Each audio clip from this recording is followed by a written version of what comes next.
Lo dejamos el último día en el capítulo 29, ya avanzadillo el capítulo, y era un capítulo que nos está invitando a cultivar nuestra interioridad. Nos habla de la necesidad de buscar nuestra propia interioridad. Y la Santa nos va enseñando de distintas maneras y nos va alertando también sobre los riesgos que esa búsqueda de la interioridad pueda acarrearnos, ¿no? Y las equivocaciones, porque a veces confundimos la interioridad con determinadas deformaciones o defectos notables de la condición humana. Y ella, que es muy inteligente y muy buena psicóloga, pues nos va previniendo de todo eso, nos va alertando, nos va avisando. Bueno, pues seguimos y ella nos enseña, nos va enseñando que el camino que nos lleva al interior, a nuestro propio interior, es un camino difícil de recorrer y que requiere esfuerzo y mucho empeño. Y aquí nos cansamos rápidamente, es uno de los problemas más grandes, que enseguida nos cansamos y nos dedicamos a otra cosa. Y encima luego solemos protestar, que Dios no nos escucha, que orar es muy difícil, y el problema suele estar en que la constancia y la tenacidad en la oración es necesaria y no. Con esto de que la oración es un don de Dios, creemos que hay que tumbarse tranquilamente y esperar a que la ciencia infusa nos venga, nos broncee o algo así, y ya. Y es verdad que la parte más importante la tiene que hacer el Espíritu Santo, pero el disponernos, el prepararnos, el trabajar nosotros lo poquito que podemos es necesario, ¿no? Y ella nos dice en el número 9 de este capítulo 29: nada se aprende sin un poco de trabajo. Por amor de Dios, hermanas, que deis por bien empleado el cuidado que en esto gastaréis. Y la Santa nos lo garantiza.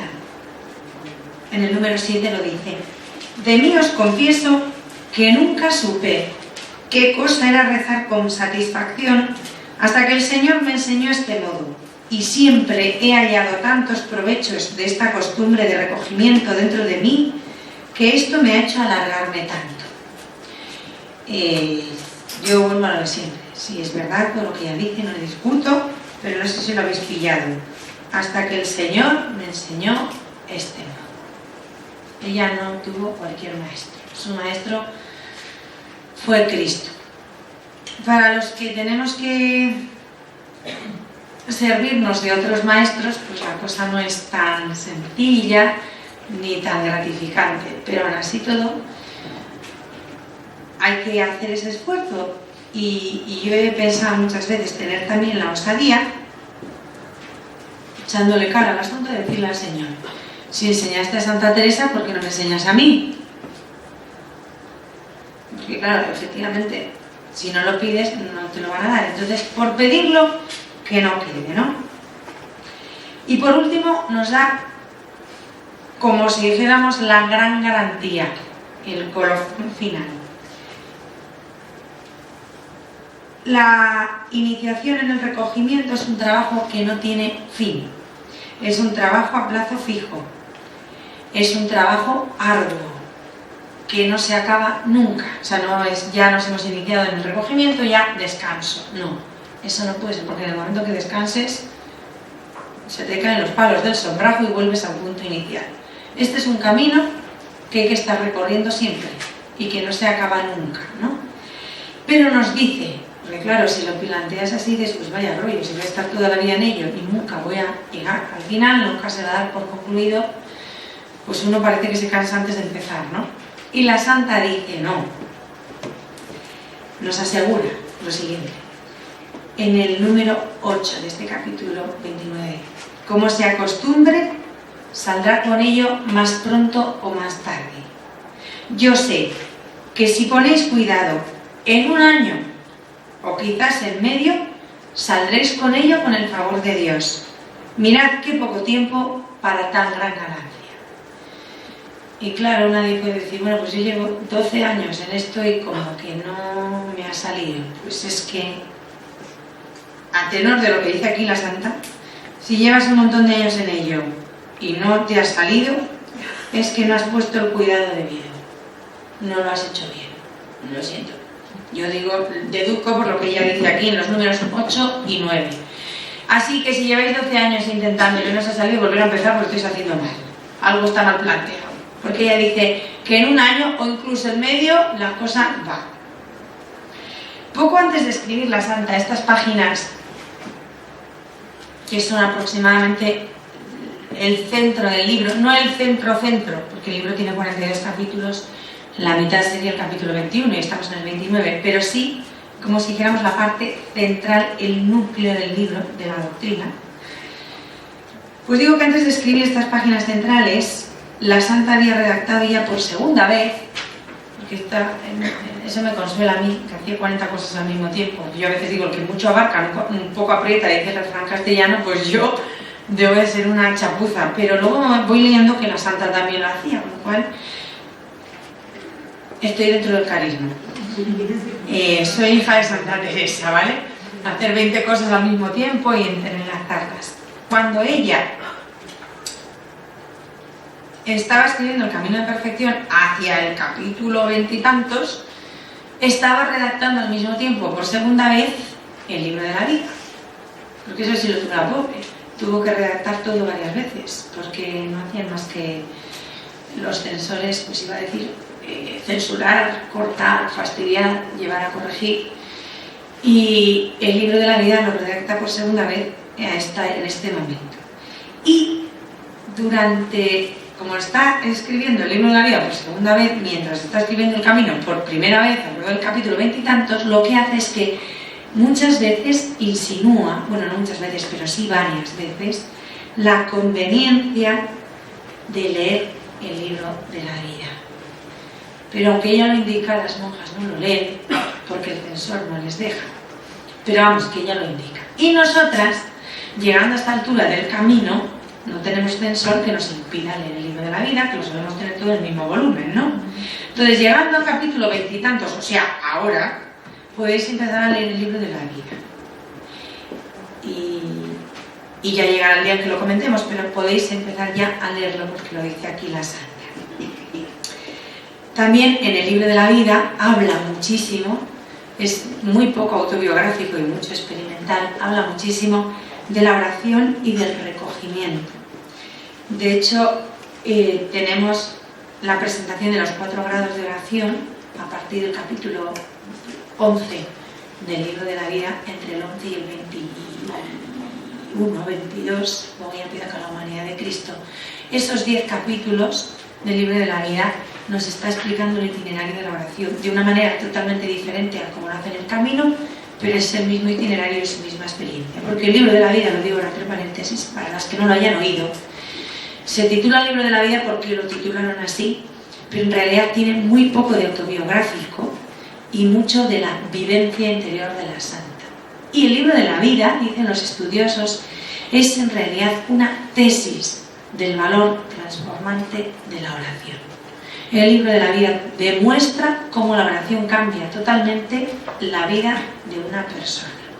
Entonces, a estas alturas ya todo el mundo puede empezar a leer el Libro de la Vida en los ratos libres. Cuando una se aburre y no sabe qué leer y tal, pues empieza con el Libro de la Vida. Y en el Libro de la Vida nos dice, que conecta muy bien con esto que estamos en el capítulo 29, que una de las maneras de regar el huerto es la oración de recogimiento. Ella lo tiene ahí presente. Y de esta oración de recogimiento que está hablando en el capítulo 29-30 del Camino, habla en el Libro de la Vida por el capítulo 14, cuando nos habla y nos explica la oración de quietud. Y es la segunda manera, creo, de regar el huerto. Sí, sacar agua con noria y arcaduces, alrededor del capítulo 14, y conecta todo perfectamente, ¿no? Esos capítulos 14, 15 del Libro de la Vida con el 29-30 del Camino. Ella nos dice que el recogimiento sobrenatural o infuso, que es puro don de Dios, como en los grados sucesivos de la oración mística, que son las últimas maneras de regar el huerto, regar con el arroyo o regar con la lluvia, pues son cosas, no van a llamarlas cosas, pero de alguna manera hay que llamarlas, son sí, cosas mejor, a las que el orante puede disponerse. No las puede procurar, no las puede conseguir, pero sí se puede poner a tiro, para que cuando el Espíritu Santo dispare, atine.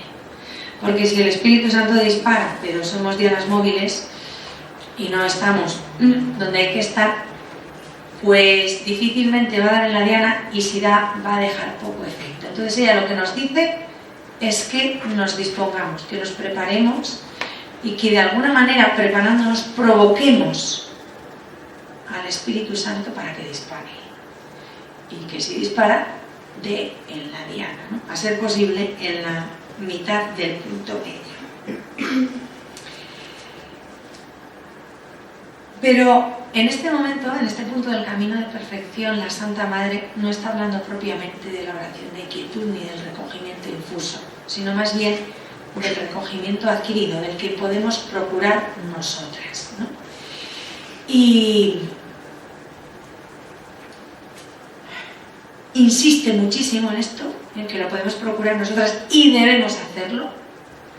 Ella considera, de alguna manera, no utiliza esta palabra, pero viene a decir que es una negligencia dejar de hacerlo, y que la que no lo hace es culpable de no hacerlo, es responsable de no hacerlo y no puede echar la culpa a nadie, ¿no? Todos podemos hacerlo y debemos hacerlo. Y nos lanza, muy teresiano esto, dos afirmaciones categóricas. Estas de aquí te pillo, aquí te mato, ¿no?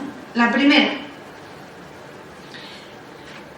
ella reitera que el recogimiento es el término normal y asequible de nuestro esfuerzo por interiorizar la oración. Y dice, estas son sus palabras: entended que esto no es cosa sobrenatural, el recogimiento adquirido, sino que está en nuestro querer, y que podemos nosotras hacerlo con el favor de Dios, que sin el favor de Dios, no se puede hacer nada. Esto lo dice en el número 4. Lo podemos hacer. Al margen de estas líneas del autógrafo, esta es una de las cosas mejores que tenemos de la Santa. Al conservar todos los autógrafos teresianos, se conservan las notas en los márgenes, se conservan las enmiendas que ella misma fue haciendo, y eso es muy, muy revelador, porque hasta se puede comprobar cómo el propio pensamiento de la Santa fue evolucionando con el paso del tiempo, ¿no? De cuando escribe una cosa, encuentra el autógrafo, por poner un ejemplo, 5 años después, y ella lo enmienda, lo corrige, ¿no? Porque su experiencia le va dando más, ella va aprendiendo más y más. Y digo que al margen de estas líneas que acabo de leer en el autógrafo teresiano, uno de los teólogos revisores de su escrito anotó el significado del término sobrenatural que la Santa utiliza. Sobrenatural, dice el teólogo quiere decir lo que no está puesto en nuestro albedrío con los favores ordinarios de Dios. Es decir, que en el léxico teresiano, sobrenatural, la palabra sobrenatural equivale a místico, significa lo mismo para ella sobrenatural que místico. Y por tanto no es místico, sino común y corriente el recogimiento que en el camino enseña Santa Teresa al aprendiz de oración. Recapitulo, volvemos a lo de antes, a lo del principio, que ese recogimiento puede ser adquirido por mí, con mi esfuerzo, con mi trabajo, y debo adquirirlo. Es algo que yo puedo adquirir por mí misma. Segunda observación. El recogimiento es la mejor disposición para ser introducido en las otras formas o niveles de oración que ella ha llamado sobrenaturales, o sea, místicos. Es la última afirmación del capítulo. En el número 9 dice: mirad qué poco tiempo para tan gran ganancia como es hacer buen fundamento, para si quisiera el Señor levantarnos a grandes cosas, que haya en vos aparejo, hallándoos cerca de sí. Ya en las páginas anteriores nos lo había anticipado, ¿no? El recogimiento es la preparación normal para la oración mística. Y vamos a recordar algunos de esos pasajes, que como además estamos muy desconectados, yo por lo menos, pues así retomamos y conectamos con todo lo anterior. En el capítulo 28 del Camino de Perfección, en el número 4 nos dice la Santa: llámase recogimiento porque recoge el alma todas sus potencias y se entra dentro con su Dios, y viene con más brevedad a enseñarla su divino Maestro y a darla oración de quietud que de ninguna otra manera. Porque el recogimiento es como la colmena a que se acogen las abejas para labrar la miel. Es él el que convoca a sentidos y potencias a gustar esa exquisita miel en el secreto de la colmena. Y aunque después tornen a salir, es gran cosa haberse ya rendido, y en tornando a llamarlos, la voluntad, vienen con más presteza, hasta que a muchas entradas de estas quiere el Señor se queden ya del todo en contemplación perfecta. Capítulo 28, número 7.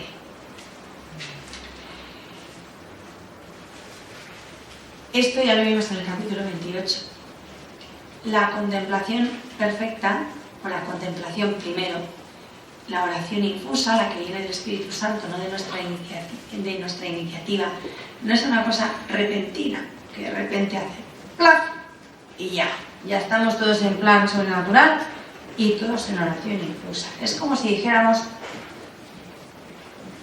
hay como intermitencias, hay momentos en que somos elevados a ese plano de oración infusa, nos lleva el Espíritu Santo y Él lo hace, y otros momentos nos quedamos en el otro plano inferior y ahí es donde tenemos que trabajar nosotros para recogernos. Y hay un momento ahí, en el segundo grado de oración, en las moradas quintas, cuartas quintas, es que entre las cuartas y las quintas es todo como muy mal delimitado, en que hay momentos, ¿no? Hay como una mezcla, no es que estás arriba o estás abajo, estás siempre como en el límite.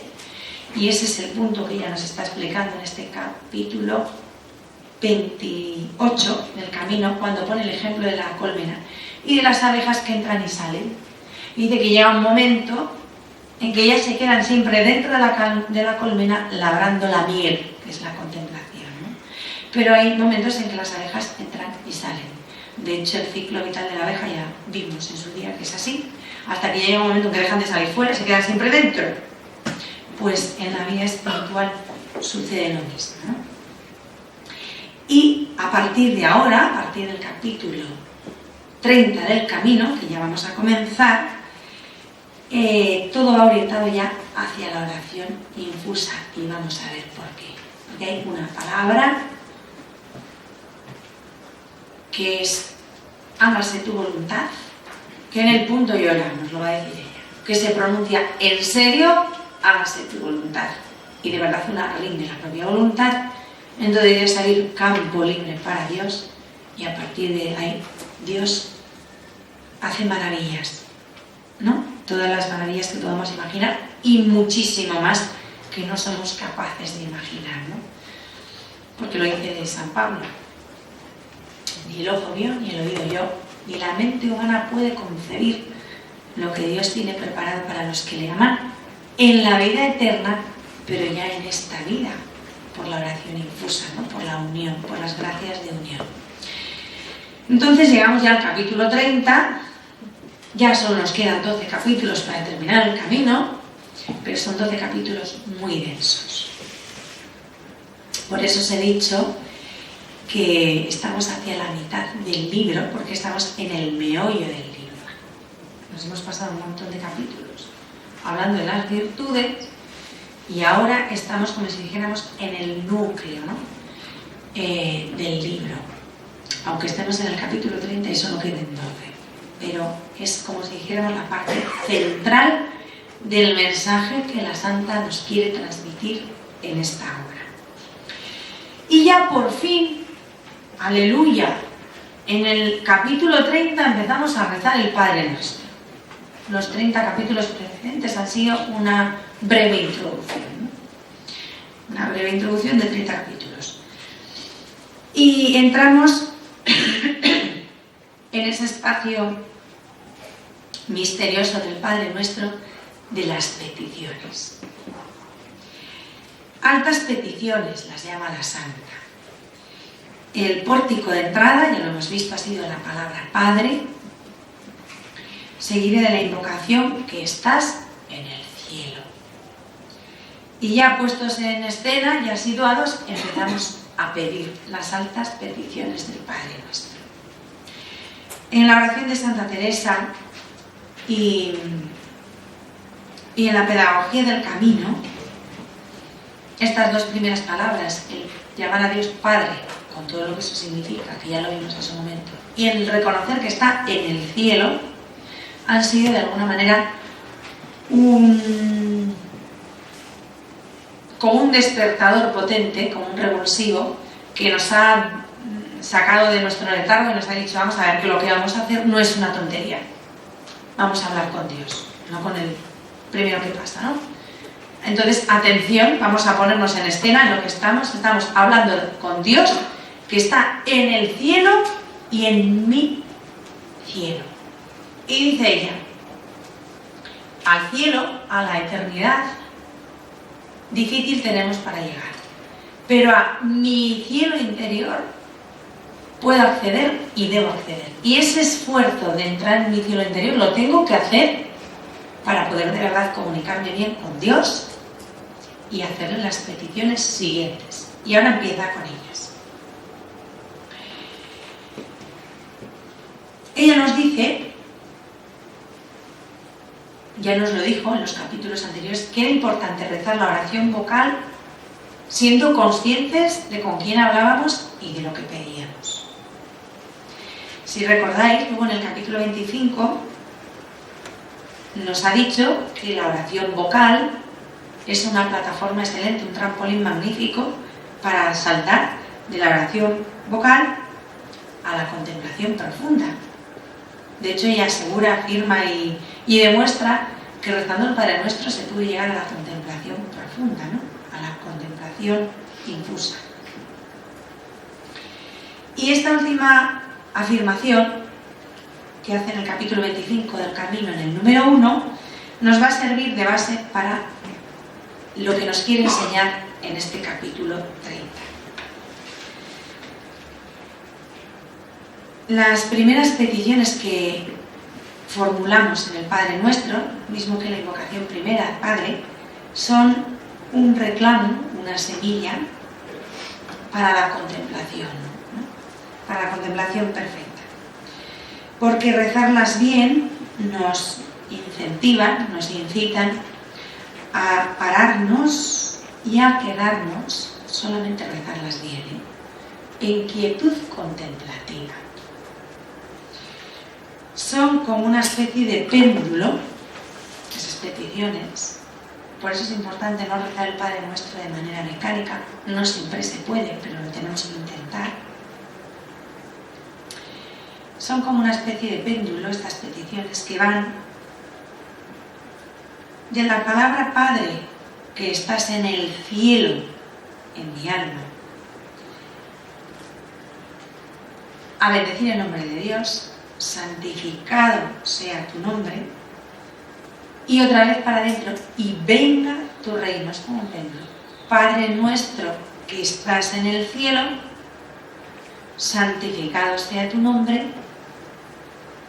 venga tu reino. Es como un péndulo que va de mi interioridad a Dios y de Dios a mi interioridad. El Padre Nuestro, Santa Teresa nos enseña a rezarlo así. Es todo lo contrario que la cosa plana que rezamos de Padre Nuestro que estás en el cielo, santificado sea tu nombre, parece un loro, ¿no? Todos en general, yo también muchas veces.